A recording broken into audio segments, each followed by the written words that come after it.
Резултатите од вториот круг на локалните избори донесоа и нови пресметки за промените во собранието, но и во составот на владата.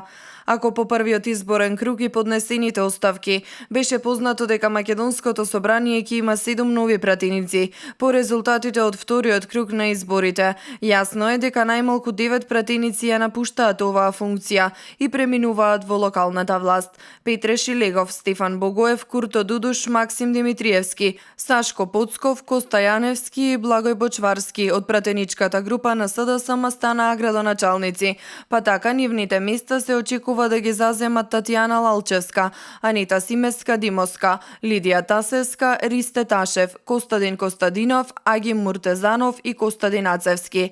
Двајца нови пратеници ќе има и во албанскиот блок, на местото на Билал Касами од Беса кој поднесе оставка заради градоначалничката кандидатура, доаѓа Неџбедин Каремани. Оставка поднесе и Бардулј Даути од ДПА кој беше кандидат за градоначалник на Тетово, па на негово место можно е да дојде Мирелу Заири Ферати или пак и Мералио. Според најавите од кабинетот на спикерот Талат Џафери, на првата седница ќе бидат констатирани оставките на овие пратеници.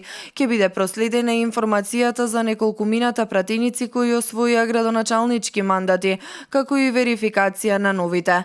Промени ќе претрпи и владиниот состав. По конечната објава на резултатите, во владата треба да бидат назначени нов министер за здравство, нов министер задолжен за привлекување на странски инвестиции и нов заменик министер за образование. Досегашниот министер за здравство Арбен Таравари, кој доаѓа од Алијансата на албанците, стана градоначалник на Гостивар. Рамис Мирко, министерот без ресор задолжен за странски инвестиции, победи во трката за градоначалник во Струга, и неговиот сопартиец Звисар Ганију, кој беше заменик министер за образование, стана градоначалник на Чаир, кој ќе добие министерско место во владата и дали ќе остане истиот состав на владеачкото мнозинство, останува да видиме, особено по изјавите на Алијанса за албанците за непризнавањето на резултатите од изборите.